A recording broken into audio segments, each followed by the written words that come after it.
Creating great products isn't just about product managers and their day-to-day interactions with developers. It's about how an organization supports products as a whole, the systems, the processes, and cultures in place that help companies deliver value to their customers. With the help of some boundary-pushing guests and inspiration from your most pressing product questions, we'll dive into this system from every angle and help you think like a great product leader. This is the Product Thinking Podcast. Here's your host, Melissa Perri. Hello, and welcome to another episode of the Product Thinking Podcast. Today, we're thrilled to have Kelsey Ruger with us, who is the Chief Product and Technology Officer at Hello Alice. And he's going to talk to us today about his career journey and how his combined experience in software, UX, and product helps him be a great Chief Product Officer. Kelsey's dynamic journey in product and technology leadership spans from fostering over 1 million small businesses in the US with innovative toolkits to spearheading user research initiatives at renowned firms like Trust and P97 Networks. As a futurist and design thinker, he has consistently pushed the boundaries on how we envision product ecosystems. His tenure as an adjunct professor at the University of Houston is a testament to his commitment to nurturing the next generation of problem solvers. And as a recognized 40 under 40 by the Houston Business Journal, his accolades reflect his deep dedication to his craft. Before we talk to Kelsey, though, it's time for our Dear Melissa segment. So in this segment of the show, I answer all of your product management questions. So if you have a question for me, go to dearmelissa.com and let me know what you would like me to answer on a future episode. Let's dive into this week's question. Dear Melissa, I imagine there's no golden ratio of product engineering and UX. There may be different ratios for different products or desired outcomes. However, do you have a sense of ranges where you've seen the best generated outcomes? Or is there a way that you would recommend thinking through this? I found moving and learning fast is only possible when we have the right team in place to focus on the important areas of discovery, and an imbalanced team can create barriers to progress and morale. Well, that's certainly true. When you don't have the right size team, it can definitely cause a lot of different issues. So we want to make sure that we get that right in product development for sure. So when I think about structuring teams for product development, there's a couple different factors that you need to look at. One, are we in discovery or are we in delivery? For things like a new product, you want to keep the team small. You usually are going to have a product person, a UX person, an engineering lead involved in it. And then as you start to build or you're testing, you might have 1 or 2 developers involved if you're building out code. The smaller that team is, the more you can actually iterate. So when I was leading teams that were doing a lot of experimentation, we actually had 2 engineers, me, and I was a hybrid product and UX person. That allowed us to get really tight on what we were doing, iterate very quickly, and we weren't building gigantic feature sets. So it allowed us to get things out the door very quickly and just test the waters and see what was actually working. Once you have a defined product vision and you've done those tests, that's where you have to expand the team. And this is where we would look at bringing in more people in a balanced way to actually execute. So if you don't have a product vision and you don't have product market fit, you want to keep teams smaller so that you can iterate quickly. The more you actually add people, the slower you will go. That is true for all companies. It's true for all product teams. So if you have 10 engineers, 1 product person, and 1 UX person, you better have a really solid product vision and a lot of work to actually be done. I would never go over 10 engineers per 1 product person. Ideally, you want about 6 engineers per product person. Now, you can do 10 if you have a giant backlog, a really developed vision, and you've got to build a lot of stuff up front. Sometimes you could do 10, start to split that work and get that first thing out there. I've seen that work, and that's totally fine, but I really wouldn't go over that amount of people. UX designer is usually 1 UX designer to 1 product manager. That's the ratio that we see work. With engineers, again, it really goes for what stage of the product you're in. Now, if you are working with an engineering team, let's say of 6 product managers, and they're working on things and you need to go into discovery mode to figure out what's next, you're probably going to be working with that engineering lead, your UX designer, and yourself as a product manager. And then you're going to pull the engineers in once they're finishing the stuff that's already in progress and once you're defining what that product vision is going to be and that you're actually building it. So it definitely flexes depending on what you're working on and what the context is. If you are doing back-end stuff, of course, you're not going to have a UX designer. If you're doing like API things or other stuff like that, you're not going to have a UX designer. You may need data people on your team, depending on what you're doing with data. Sometimes we see data engineers pair with product managers or with product teams to help get the right information back out and help inform the team on what to do. Some teams are structured like that, or you might have a data person that's aligned to a couple different product teams. That really just depends on what kind of instrumentation you have in the company and what's going to work for you. So no, there's no hard and fast rule for what works. It's really about how fast you need to go, how much work needs to get done, and what stage you're in. And then the context of the product, whether UX is really important for it or if it's a back end thing. That's how I would think about structuring teams, but it's definitely flexing around that product lifecycle. So I hope that helps. And just as a reminder, if you have any questions for me, go to dearmelissa.com and let me know. I also want to bring up that Denise and I recently published a new book on product operations. And if you are interested in doing product operations, you can head over to productoperations.com and get a copy of that book. Product operations is really the enablement function in product management. And we are excited to bring a book to the world to show people how valuable this can be. It can help you really tie your strategy back to the actions of the teams. It helps inform the teams with the right data that they need to actually get things done.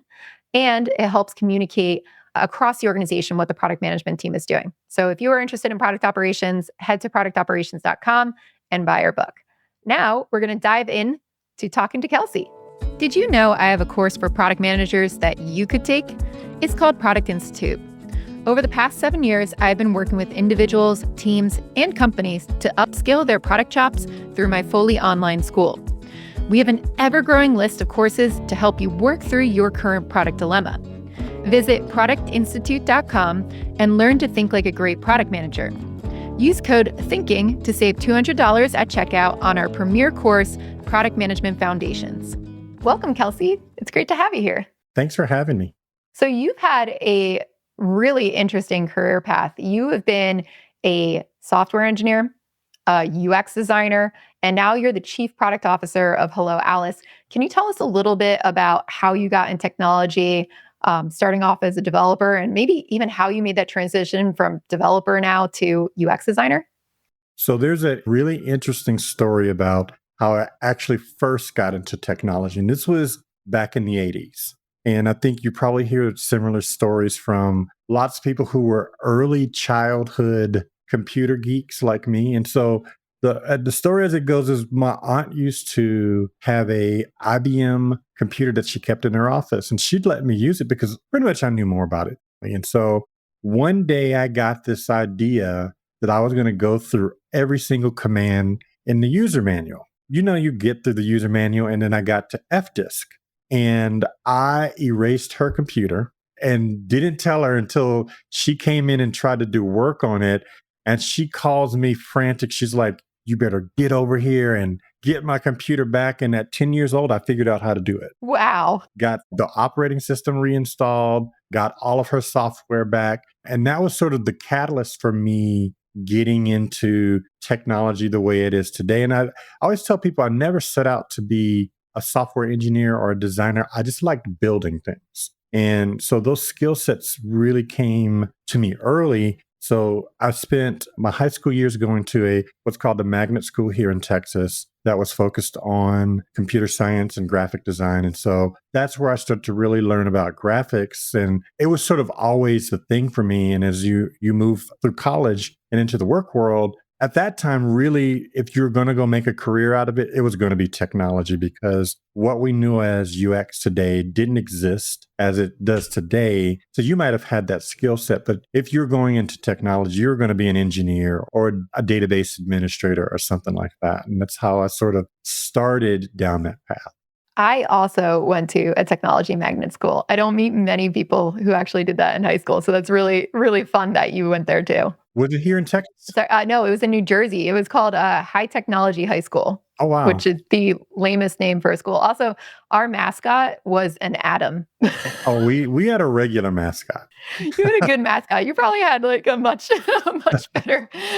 Did you have sports teams? We did have sports. It was a regular school with the magnet program added onto it, which was really weird. The magnet kids rarely ever mixed with the other kids unless we were taking like honors classes, and then it would be both sets of kids. But most of the classes we took, it was all magnet school kids. And then we played sports if we wanted to. That's cool. We did not have a sports team because there was like 65 people in each grade in our high school. It was public, but We all came from all over, and you had to go back to your home high school if you wanted to play sports. So I think they thought us nerds couldn't, couldn't play sports or something, but everybody I knew played a sport and always went home for it. So didn't get the full, real like high school experience, but Yeah.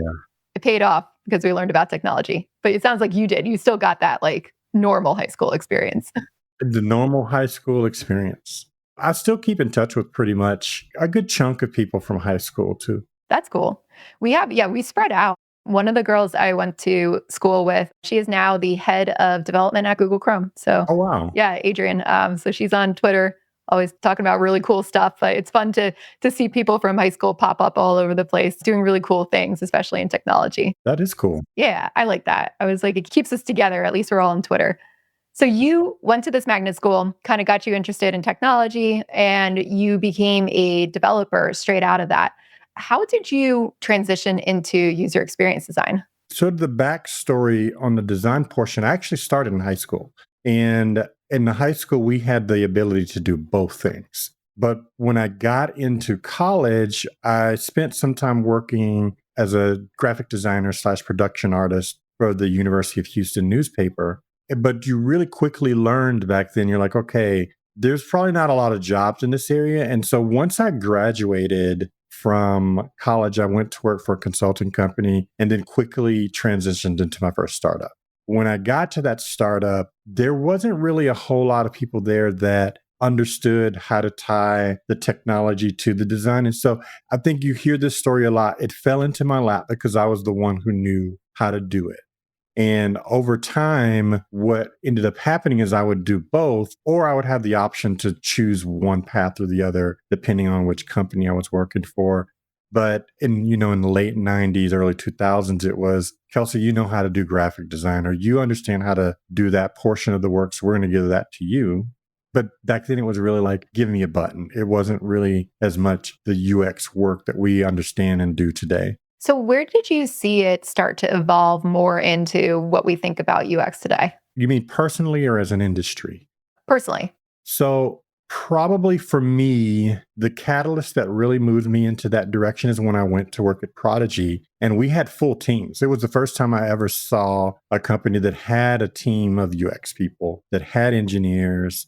We even had an accessibility team. So a lot of that started to coalesce for me then, where it was, you should really think about the flow. And you really should think about people with disabilities and how they use the software as well. And so really right around that time is when I started to see that there's really three legs to this. It's how desirable is the software from a UX perspective? How feasible is it from a technology perspective?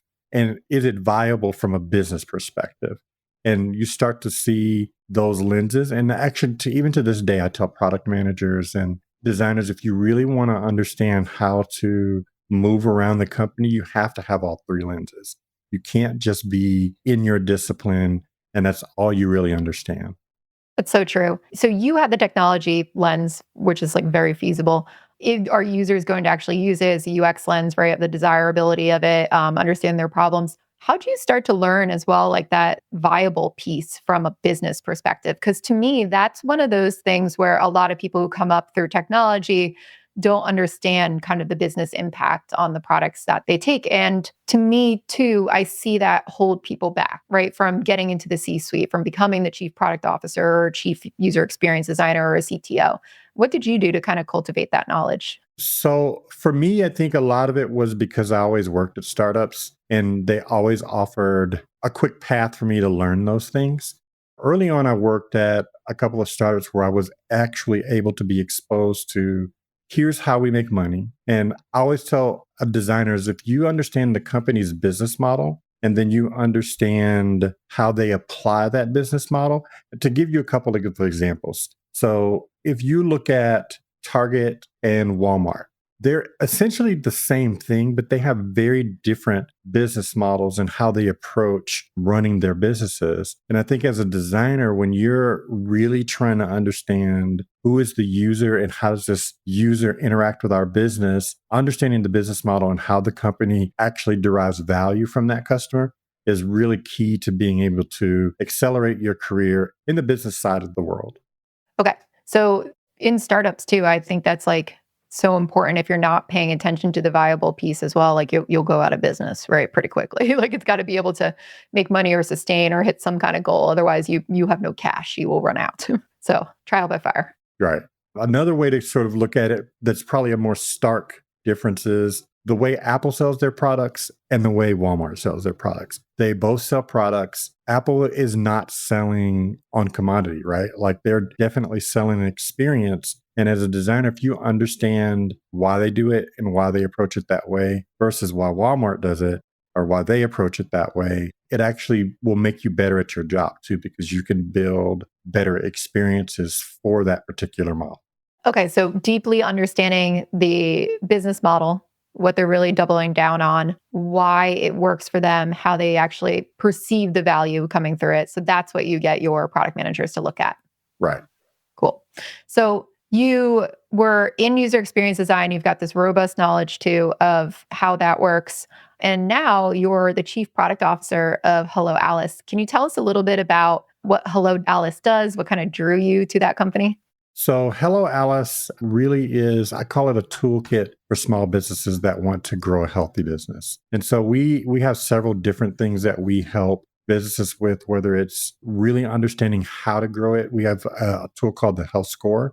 Like in it, it will give you an assessment of where you stand as a business and what types of things you should be doing. But through even starting in 2020, when the pandemic started, businesses wanted to know, how do I fund my company?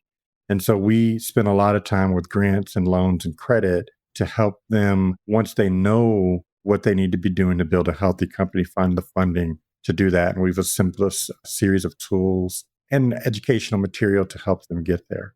And I was drawn here because I've always been around entrepreneurs, even starting as a young kid. My grandfather, and back then I didn't know what was called an entrepreneur. My grandfather owned a business where he helped people build houses and we would go work with him. We didn't know what it was. It wasn't until you get older and you realize, okay, I've always been around this. And then my godfather also introduced me to several other types of businesses. So it was always something that I was passionate about, is helping businesses grow, largely because I could see very early on that, at least in our country, small businesses make up the majority of the employers. And so most of us don't realize it, but the vast majority of our country works for small businesses. We hear the flashy startup stories and we hear the big brands, but most of us do end up working for small businesses or medium-sized businesses. I'm so happy you brought that up too. I'm like so passionate about this because I feel like we lose that story about small businesses a lot. And it's true. You hear about Google, you hear about Facebook, and you hear how they started as a startup and they grew as a tech business. But I moved from New York City down here to South Carolina too. Most people I know work for some kind of mom and pop shop around the corner, whether it's a roofing company or a construction company or plumbing, or my neighbor does kitchen cabinets. He did my cabinets. Like, that's really, I think, a big part of what America is built off of. So this passion for this drew you to Hello Alice. And how does Hello Alice help these types of companies succeed? What's the way and the value that they provide to them? So there's a couple of big buckets, right? Probably the biggest one that people know us for is funding, and either through our grants programs or through other types of funding, helping them get the money they need to either establish, grow, stay in existence. The other part is educational. And so I think for me, especially when I interact with our small businesses, it's relaying knowledge that I've gained working for larger businesses that translates directly to what they may be going. And if you think about the structure of most small businesses, it's 1, 2, or 3 people, right? Like it's not like they have a full team of product managers or even a project manager to help them manage things in the business.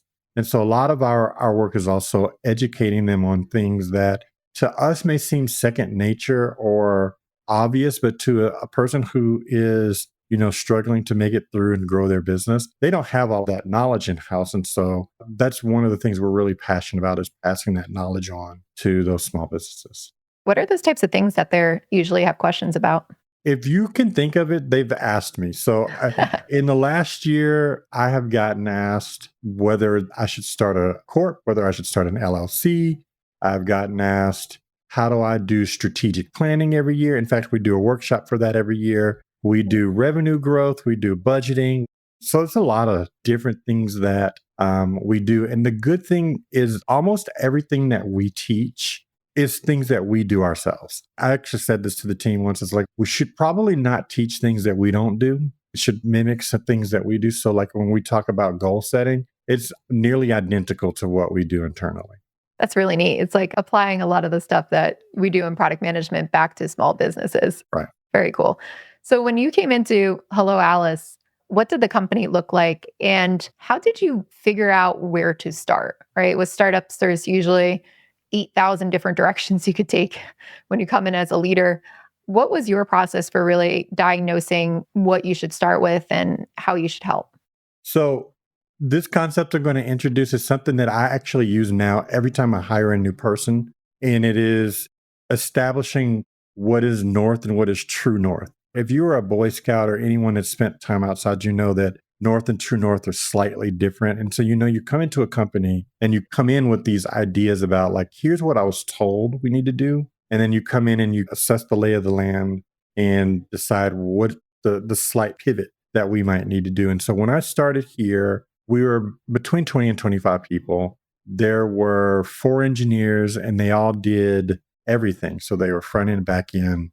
They did their own QA. And the only PM we had got hired 2 days before I started. Oh, wow.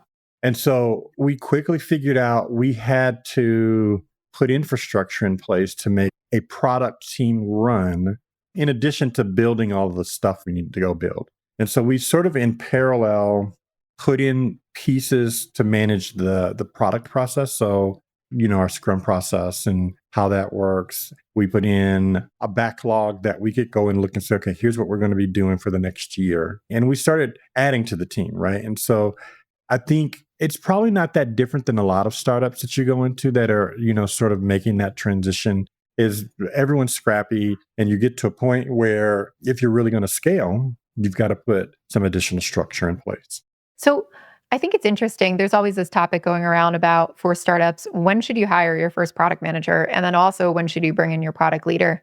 For Hello Alice, what do you think was the crux to say like, well, apparently 2 days before you got there, they hired their first product manager, but what was the push and what was happening in the company where they said, we really need some kind of leadership to come in? I think really the scale, right? Like if you're starting to scale and you need someone who is looking at it on a day-to-day basis and really sort of assessing what's priority, how do I make sure that each engineer and each designer and each, if you have writers or whoever's on your Scrum team, they know what to go do. I think that's really the catalyst. If I were just making not necessarily Hello Alice or any other company, I tell people all the time, hire your UX person and your product manager first.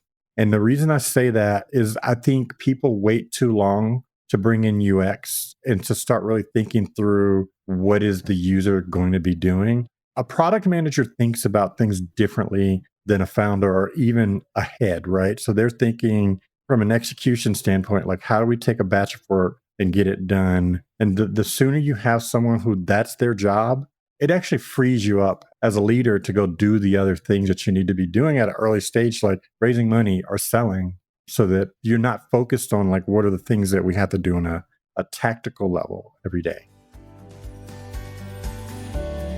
Are you eager to dive into the world of angel investing? I was too, but I wasn't sure how to get started.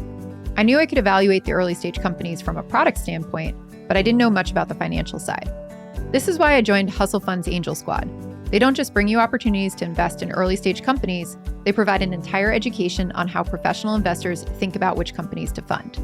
Product leaders make fantastic angel investors, and if you're interested in joining me at Angel Squad, you can learn more at hustlefund.vc/MP. Find the link in our show notes. You've also worked in a lot of startups, and I'm sure with a lot of founders as well.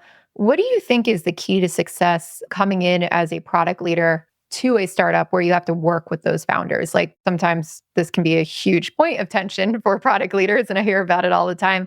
What have you found to be successful?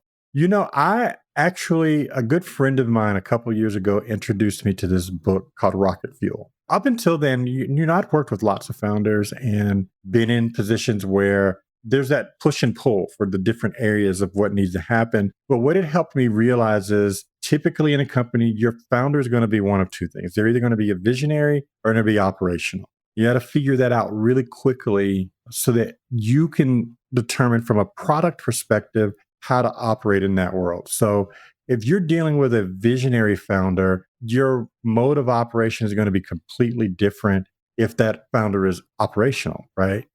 And so I think figuring that out and then determining whether the company is what I would call experience driven, sales driven, or tech driven, because that's really from a product perspective going to help you form your roadmap and understand what themes are going to be necessary and where you're going to have to spend more time. So in a tech driven company, you may not have to be as deep as you would be in a sales driven company. And I think probably even what you see happen at Hello Alice is for us, I think what happened with my role is the chief product and the chief technology roles, they have so much overlap in a lot of companies today that we just combined it. And because I was doing both things anyway. And so understanding how to fit those two roles into the company is really key when you're coming into a company. That's an interesting one too. I also structured roles where we'll combine product technology and UX under one person, but there is some backlash out there about should we have the same person running product technology, UX, all those different ones. What have you seen be the pros and cons for consolidating it under one person? I was going to ask you a question. What's the backlash you hear? Oh, well, I'll tell you what I hear. Um, so I guess they think that one person could have too much power, right? It's like somebody who's really overseeing all of those things is kind of calling the shots. And people believe there should be a healthy tension between product and technology. So I get that. I get that piece. Almost always I see UX fall under product. It's been rare that it kind of gets bumped out unless it's a smaller company. And then it almost always gets consolidated under a chief product officer one day. With the technology versus the product being consolidated, I think some people believe that product people just don't have as good technical expertise as like a chief technology officer.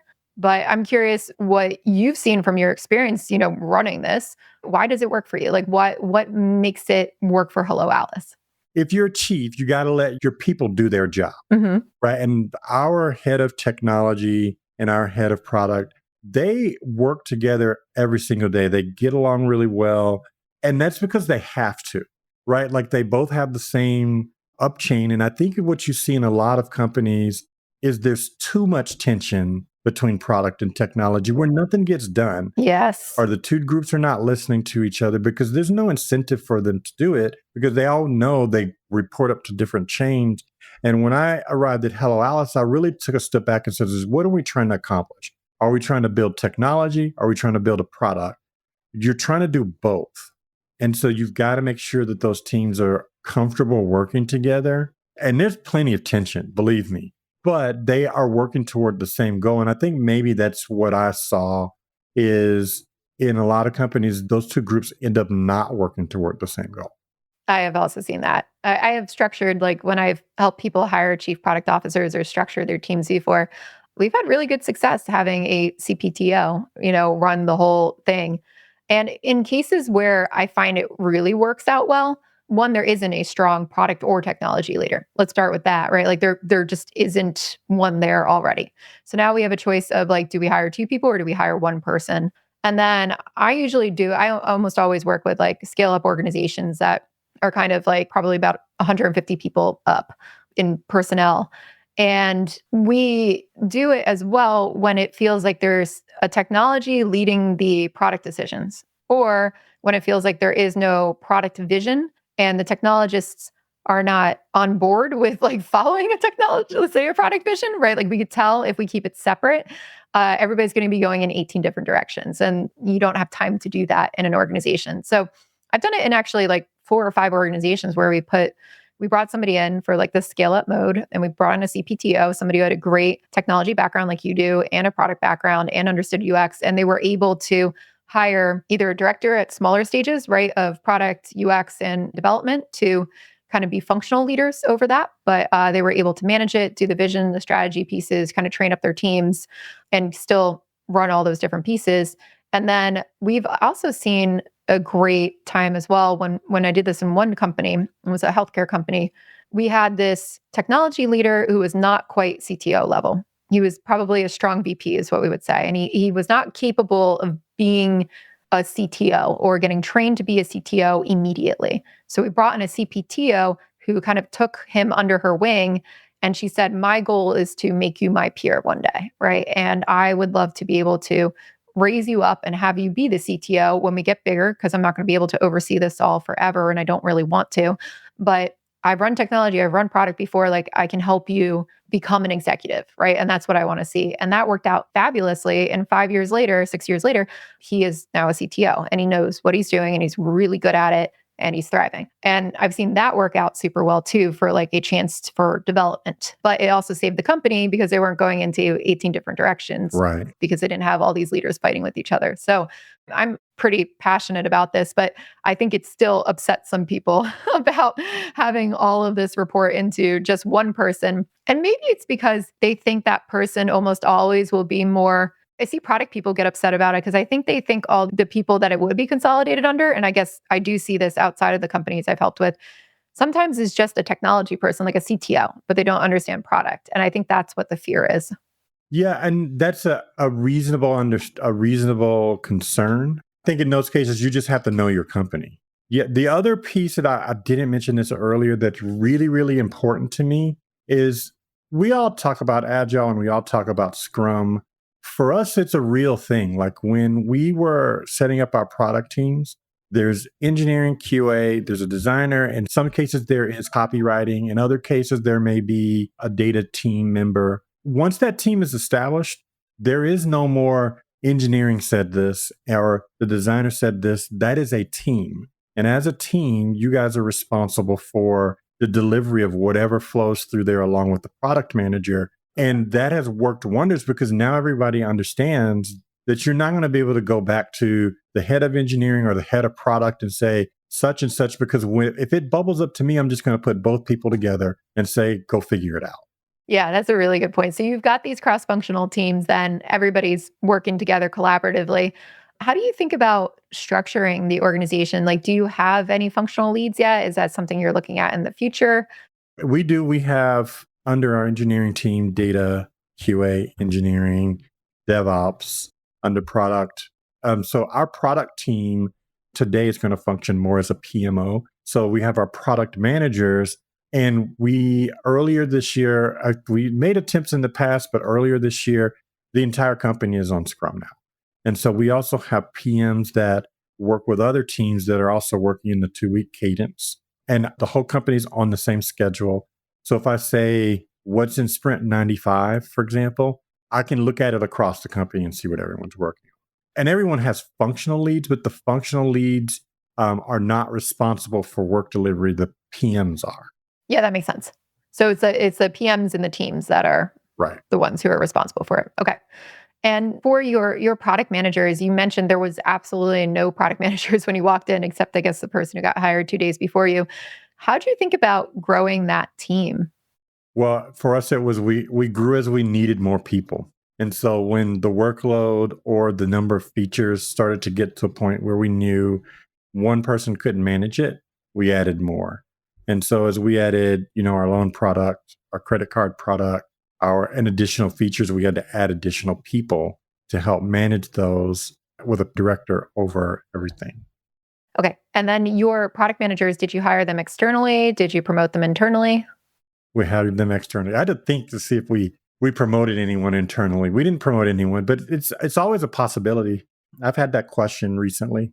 So when you were going out and kind of looking for this team, you were mentioning to me before we jumped on here, they got kind of various different types of backgrounds too. What were you looking for? Were you looking for a mix of different experiences to come together? Were you looking to balance out anything? Or were you looking for people who've done product management before? Like, how did you come up with the right framework? Well, the way we approach it is we write the job description first. Mm-hmm. And we really pay attention to what we're saying in the job description. And then we build our interview process around that. And so in the case of a feature that may be more user-facing, I probably will lean towards someone who has worked with UX a lot or someone who's worked in that type of environment because it's going to come up as a part of their work. If it's a data-driven component, you may want someone who comes from a more technical background or specifically understands things like data science, machine learning, and all those types of things, because that will be more of their day to day. And so we start with a job description and then we look at what is the area they're going to be in. And then we build our interview process around that. Okay. And then that helps you actually figure out what types of skill sets you need. So do you kind of do a core, this is a basic product management skills, and here's where I would want people to spike depending on the feature, or is it just custom for everybody? No, to kind of break down our interview process, the first interview is skills, and that's typically managed by a PM or multiple PMs. And they're asking the key questions. How do you run Scrum? How do you manage projects? How are you working with stakeholders? Then we do more scenario-based interviewing at the next level. We really do focus on what do we need them to do? Can we validate that they can do that as we're moving them through the interview process? Got it. So with your team now, how are you thinking about, the next phase of Hello Alice, and what are your kind of like growth ambitions? How are you thinking about the team going forward? Startups are always moving incredibly fast. How do you balance like kind of growing this team, managing all these people, right? And then also looking at the strategy of where this company is going? So it's twofold, right? So I'll look at our roadmap and what we've said we're going to build. And then we've really gotten to a point where now we can actually say, what should we be building given market or innovation or technology advances? So for example, we've started to look a lot more at AI and how AI is going to drive the platform long into the future. I think a lot of people, when ChatGPT came along, everyone jumped on the bandwagon. Oh, yeah. We were kind of like, that could plug in, but let's take a step back and make sure we're doing this right. So for example, we wrote an AI policy before we even started thinking about building anything AI, because we wanted to really think through like, how does this fit into the roadmap? And then when we get to budget season, it lets us say, okay, if we think in the next 12 months, we're going to go build something that needs this, I know the budget for a PM that fills that role in enough time to, do requirements and get everything working. Great. And when you are looking at the budget and trying to get buy-in to go get a PM, I feel like this is a struggle for a lot of leaders, right? I want to hire people. I want to go ask for budget to hire this person. Like, we could be doing so much more with it. How do you put together that business case to go ask, your investors or talk to your CEO and say, we need more money to do these things? We do have a framework that we look at based on things we think are coming or things we think we need. But a lot of it's driven by the budget. For example, if I know a stakeholder is asking me to go build something and we don't have the bandwidth or the person or the expertise, in one way or the other, we have to fill those gaps. So it may be a consultant, it may be a new hire, it may be a contractor. But if we know we need that, I try to get it into the budget early by pulling all those things together. And so we try to build business cases for those things early on and then flesh them out over time, so that when we get to the point where we need the hire, we've got all of the justification there. Yeah, that makes sense. So when you think about the future for Hello Alice and also for your role as a chief product officer and technology officer, what are you excited about? What's next? That's a big question. For me, I think really being able to grow into more thought leadership around the things that we do or things that we're building, particularly as it relates to helping small businesses. So what I tend to focus on with my team is, and everyone always, they misunderstand what I say when I say the best policy for any leader is to try to make yourself obsolete in different areas. And so you train your team members to fill things that you're doing so you can go explore and do other things. And I think sometimes in startups, people get so ingrained in what they do day to day. There's a great article that I'll send you, and it talks about giving up your Legos, right? And sometimes you have to give up your Legos to go get new Legos. And it puts you in a position where you don't have to worry about things like attrition because people are getting an opportunity to grow, right? So I think as I look at like where I'm going personally is, how can I help the team grow to go open up time and opportunity for me to go do other things? From a Hello Alice standpoint, I think you're only going to continue to see small business be sort of the core of what we do in America. So there's always going to be a place for companies like Hello Alice that's focused on helping small businesses. It's just where do we do it? And I think I see lots of new opportunities from both the technical and a social perspective to help those small businesses. Well, I'm really excited to see where Hello Alice goes and also for you and your career. Thank you so much, Kelsey, for being on the podcast. And we will link to those articles that you mentioned too in the show notes for those people listening. So go to productthinkingpodcast.com to see those links.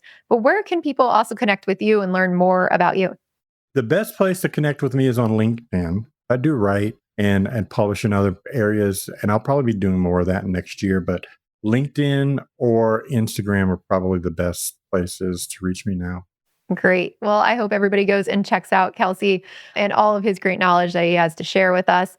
And for those of you listening to the Product Thinking Podcast, we really appreciate you being here. If you like this episode, please like it and subscribe to our podcast so that you never miss an episode.